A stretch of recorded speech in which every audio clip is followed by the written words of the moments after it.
Hello and welcome to YCZ classes. बच्चों, एक बार फिर आपका स्वागत है मेरे यूट्यूब चैनल पे, जिसमें हम आज के लेक्चर में जो है atoms and molecules chapter number 3 है, ये शुरू कर रहे हैं हम आज। ठीक है, तो इसमें आप यहाँ पे देखेंगे कि हम क्या क्या बातें पढ़ेंगे, वो आप पूरा याद रखेंगे। अपना पेन और अपनी कॉपी जो है आप साथ में रखेंगे। सबसे पहले आप देखेंगे कि चैप्टर का नाम जो है वो एटम्स एंड मॉलिक्यूल्स आ रहा है। तो आज हम देखेंगे बेटा कि पिछले वाले लेक्चर्स चैप्टर्स में हमने मैटर के बारे में पढ़ा। जैसे पहले वाले चैप्टर में हमने matter in our surrounding, matter क्या होता है, हमारे सराउंडिंग में किस किस तरह से होता है, ये कुछ कंसेप्ट पढ़े। फिर हमने इस मैटर अराउंड अस प्योर पढ़ा, सेकंड चैप्टर। अब हम पढ़ेंगे एटम्स एंड मॉलिक्यूल्स, ठीक है, जो इस मैटर को कंपोज करते हैं, जो इस मैटर को बनाते हैं। तो कंसेप्ट ऑफ एटम असली चीज़ है कि यहाँ पर हम concept of atom and molecule पढ़ेंगे बेटा, ठीक है।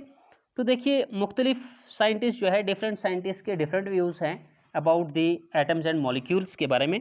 तो आप यहाँ पे ध्यान करेंगे आज के इस लेक्चर में कि हम किस तरह से इस चैप्टर को शुरू करेंगे। तो सबसे पहले जो आप अपनी कॉपी पे लिखेंगे, टॉपिक क्या लिखेंगे, आप लिखेंगे ये हमारी इंट्रोडक्शन होगी बेटा, ठीक है। क्या लिखेंगे आप? इंट्रोडक्शन या इंट्रोडक्टरी लेक्चर लिखेंगे आप। इंट्रोडक्शन है इस एटम्स एंड मॉलिक्यूल से। तो देखिए, इसमें आपने क्या क्या बातें याद रखनी है। Ancient Indian and Greek philosophers, ठीक है, जो एंशंट इंडियन के भी, हमारे इंडिया के भी, और ग्रीक फिलासफर्स जो हैं, they have always wandered about the unknown and unseen form of matter, ठीक है। अननोन मतलब जिसके बारे में उनको कोई पता ही नहीं होगा, और फिर अनसीन जो आपने देखा ही नहीं होगा, ठीक है। मतलब इसके बारे में इनको बहुत, मतलब वो वंडर हुए हैं, अजीबोगरीब एक समा रहा है उनके नॉलेज में इस चीज़ का। तो the idea of divisibility of matter was considered long back in India, that is around 500 BC। मतलब ये आइडिया करना कि मैटर जो है ये डिवाइड होता है, ठीक है नहीं, that matter was considered long back divisible in India, that means 500 BC before Christ, ठीक है नहीं, 500 साल पहले। हम ये बोल सकते हैं कि भाई तब से यहाँ पे ये कॉन्सेप्ट आ रहा है कि मैटर की डिविजिबिलिटी का कॉन्सेप्ट आ रहा है, ठीक। और इन इंडिया फिलासफर्स, उनका नाम है महर्षि कनन, पॉस्टुलेटेड दैट, वो कहते हैं, इंडियन के फिलासफर है महर्षि कनन, इनका मानना ये कहते हैं, he postulated that if we go on dividing matter, अगर हम मैटर को डिवाइड, कोई भी मैटर है आपके पास, आप इसको डिवाइड करते चले जा रहे हैं, डिवाइड करते चले जा रहे हैं, ठीक है। यहाँ पे आपने 2 पार्ट्स में इसको डिवाइड किया मान लीजिए, फिर आप उनको अलग से डिवाइड करोगे, ठीक है, फिर उनको अलग से डिवाइड करोगे एंड सो ऑन। तो अगर आप, महर्षि कनन कह रहे हैं कि इफ़ यू कंटिन्यू, ठीक है, divide matter, if you go on dividing matter continuously, तो जिसको ये पदार्थ भी कहते हैं, continuously dividing matter, we shall get smaller and smaller particles. तो हमें ऐसे मैटर को क्लास डिवाइड करने से छोटे पार्टिकल्स मिलते चले जाएंगे। अब कब तक ये सिलसिला चलता जाएगा? Ultimately a stage will reach, a stage will come when we shall come across the smallest particles beyond which further division will not be possible। मतलब जो पार्टिकल हमारी इमेजिनेशन के बियॉन्ड ही होगा, मतलब हम उसको इमेजिन ही नहीं कर पा रहे हैं कि अब हम किस पार्टिकल को उठाएं, वो हमें नज़र भी नहीं आ रहा होगा कि हम उसको उठाकर और डिवाइड करते, ठीक है, which will be beyond our imagination. तो ये महर्षि कनन क्या कहते हैं, इंडियन के जो ये फिलासफर थे, ये कहते हैं, ही नेम्ड दीज पार्टिकल्स परमाणु, वो इन पार्टिकल्स को परमाणु का नाम दे रहे, ठीक है। बड़े मज़ेदार कहानी है बेटा। तो महर्षि कनन इनको परमाणु का नाम देते हैं।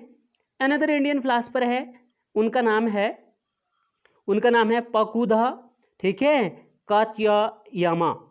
ये पकुदा कात्यायामा जो है, ये इलॉबरेट करते हैं, थोड़ा सा इसको एक्सप्लेन करते हैं, इस डॉक्ट्रिन को, ये जो कही हुई बात थी महर्षि कनन की, तो वो इसको थोड़ा सा इलाबरेट करते हैं उनके, and said that these particles normally exist in a compound, कि ये पार्टिकल जो हैं आमतौर पे नॉर्मली कंपाउंड में एग्जिस्ट करते हैं, ठीक है, which gives us various forms of matter, जो हमको मैटर की बहुत सारी फॉर्म्स जो हैं वो ठीक है देते हैं। So around the same era, इसी टाइम की बात है, एंशिएंट ग्रीक फिलासफर्स ने भी सोच विचार करनी शुरू कर दी। तो उनमें डेमोक्रिटस और ल्यूसिपस जो थे साइंटिस्ट, ये ग्रीक एंशिएंट ग्रीक के फिलासफर्स थे, they also suggested that if we go on dividing matter, उनका भी यही मानना रहा कि अगर हम भी मैटर को कंटिन्यू डिवाइड करते हैं तो हमने भी ये देखा जो चीज़ पहले ही महर्षि कनंद और जो वो दूसरे वाले साइंटिस्ट थे इंडिया के, ठीक है, जिनका नाम था पाकुदा काचियायामा, उनकी तरह ये भी इनका भी मानना है, ancient Greek philosophers Democritus and Leucippus का, कि if we to go on dividing matter, अगर हम भी इनको डिवाइड करते हैं तो stage will come when particles obtained can not be divided further, कि अब पार्टिकल इतना छोटा हो जाता है कि वो हमको नज़र भी नहीं आता है और हम उसे फर्दर डिवाइड भी नहीं कर सकते। तो ये जो डेमोक्रिटस थे, ancient Greek scientist philosopher, Democritus ने ऐसे पार्टिकल को अब क्या बता दिया, इंडिविजुअल पार्टिकल, की अब ये पार्टिकल फर्दर डिवाइड नहीं होगा, ठीक है। डेमोक्रिटस कॉल्ड दीज इंडिविजुअल, कि जो पार्टिकल अब फर्दर डिवाइड नहीं होगा, तो उन इंडिविजुअल पार्टिकल को डेमोक्रिटस ने क्या बता दिया, देखिए एटम बता दिया, called these individual particle atom. तो देखिए एटम का कॉन्सेप्ट कहाँ से आया, लेकिन अगर हम देखेंगे 18th सेंचुरी में ये जॉन डाल्टन ने भी बताया है, ठीक है। अभी आपकी क्लास थोड़ी छोटी है, तो जॉन डाल्टन नाम के साइंटिस्ट है जिन्होंने बेटा क्या किया है, मतलब 18th सेंचुरी में, ठीक है, 18th सेंचुरी की बात है, जॉन डाल्टन ने एटम के ऊपर एक थ्योरी भी दी है जिसे हम डाल्टन एटॉमिक थ्योरी के नाम से जानते हैं। वो भी कहते हैं, उसने भी एटम का कॉन्सेप्ट दिया है कि smallest indivisible particles of matter they are called atoms, ठीक है। लेकिन यहाँ से अभी आपको ये जो डेमोक्रिटस है उनकी भी बात बताई जा रही है यहाँ पे टेक्स्ट में, कि डेमोक्रिटस ने भी इन इंडिविजुअल पार्टिकल को जो है वो एटम्स बता दिया। तो एक्चुअली डाल्टन ने भी इनको क्या बताया था, ये भी आप इन एडिशन में याद रखेंगे कि जॉन डाल्टन ने भी इन इंडिविजुअल पार्टिकल को एटम कहा था, मीनिंग इंडिविजुअल। एटम्स का मतलब क्या था, इंडिविजिबल, तो इन इंडिविजुअल पार्टिकल का एटम्स का नाम दिया गया। All this was based on the philosophical considerations and not much experimental work to validate these ideas, ठीक है। तो मतलब ये सारा जो बेस था ये एक फिलोसफिकल व्यूज थी, ठीक है, ये एक फिलोसफिकल कंसिडरेशन थी इनकी, और ये एंड नॉट मच मतलब इस पे एक्सपेरिमेंटेशन नहीं थी, and not much experimental work नहीं था इन पे, जिससे हम क्या समझते कि टू वैलिडेट दीज आइडियाज, ठीक है, could be done till the 18th century, मतलब experimental not much experimental work to validate these ideas could be done till the 18th century, मतलब till the 18th century मतलब 18वीं सदी तक, ठीक है। So by the 18th century, by the end of 18th century, जैसे 18th century end हो जाती है, scientist recognize the difference between element and compounds, they start, मतलब उनका नॉलेज जो है वो आगे आगे बढ़ने लगा, तो उन्होंने वर्क करना शुरू कर दिया, तो they start understanding the difference between, ठीक है, अनदर यू कैन से types of matter, that means element and compound के बीच जो है वो डिफरेंस निकालना शुरू हो गए, and naturally became interested in finding out how and why elements combine and what happens when they combine. तो फाइनली इन्होंने इस चीज़ पे भी विचार किया, सोच किया कि जब ये एलिमेंट्स कंबाइन होते हैं, किस तरह से कंबाइन होते हैं, ठीक है, और वो आखिर क्या चीज़ बनाते हैं आफ्टर कॉम्बिनेशन, ठीक है। तो एंटोनी लेवाइजर, जिसे फादर ऑफ केमिस्ट्री भी माना जाता है, तो Antoine Lavoisier led the foundation of chemical sciences by establishing two important laws of chemical combination. Chemical combination मतलब कि जब ये एलिमेंट्स या कोई हमारे सब्सटेंसेस आपस में कंबाइन होते हैं, यानी केमिकल रिएक्शन करते हैं, तो उनको कुछ लॉज, कुछ नियम्स को अपनाना होता है, ठीक है। A chemical reaction will have और will need to follow certain laws, ठीक है, in order to undergo the chemical reaction और the chemical combination, you can say. तो एंटोनी लेवाइजर कहते हैं कि केमिकल कॉम्बिनेशंस को होने के लिए यहाँ पर कुछ लॉज, कुछ नियम्स, कुछ उसूलों को भी फॉलो करना पड़ेगा। क्या हैं वो लॉज? तो these are known as the laws of chemical combination.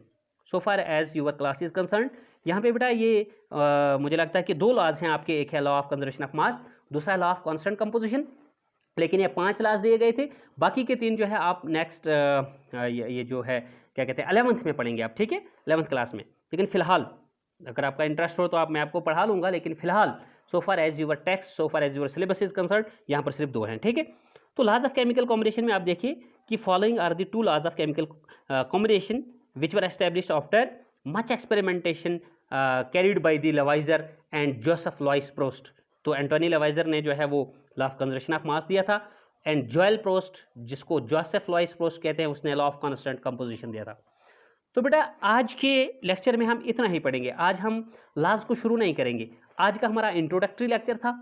आज हमने ये देखा कि ये एटम, मॉलिक्यूल ये क्या चीज़ है। मॉलिक्यूल वैसे अभी आया भी नहीं है, लेकिन आप ये याद रख लेना कि atoms and molecules both are considered as the smallest particles of matter. ठीक है, डाल्टन का मैंने आपको बताया कि जैसे अभी आपने देखा कि एटम का नाम जो है वो किसने दिया था। ठीक है, इन स्मॉल इंडिविजुअल पार्टिकल्स को नाम एटम किसने दिया था। ठीक है, तो फिर मैंने डाल्टन की बात भी कही कि डाल्टन ने भी इन इंडिविजुअल पार्टिकल्स को एटम कहा था।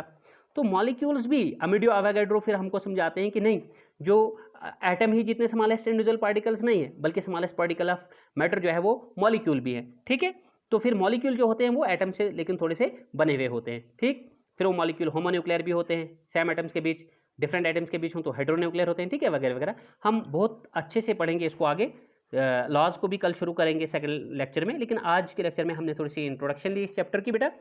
तो आपको बताना चाहूँगा कि अभी भी अगर आप मेरे चैनल पर नए हैं, आपने अभी तक मेरा चैनल सब्सक्राइब नहीं किया है, और आपसे रिक्वेस्ट करता हूँ कि आप बेटा इस पैंडेमिक पीरियड में ना ये लेक्चर्स थोड़ा सा अपने आप को आपको देखना पड़ेगा कि आप अपने पेरेंट्स का कितना जो है वो ख्याल रख रहे हैं, कि कितनी वो आपको प्रोवाइड कर रहे हैं फैसिलिटीज़ की। इस पैंडेमिक पीरियड में वो आपके पास अगर मोबाइल फ़ोन्स नहीं भी था तो इस पैंडेमिक पीरियड में वो बेहतर समझ रहे हैं आज कि नहीं, अगर मेरा बच्चा पढ़े तो मैं इसको किसी भी तरीके से जो है वो मोबाइल फ़ोन वगैरह प्रोवाइड कर सकता हूँ। तो आप उसका लाभ उठाइए, फ़ायदा उठाइए, लेक्चर्स को फर्स्ट टू लास्ट देखिए। कोई भी प्रॉब्लम होती है आप कमेंट करके बता लीजिए। ठीक है बेटा, आज के लेक्चर में इतना ही। Good bye, take care, stay fit and stay safe.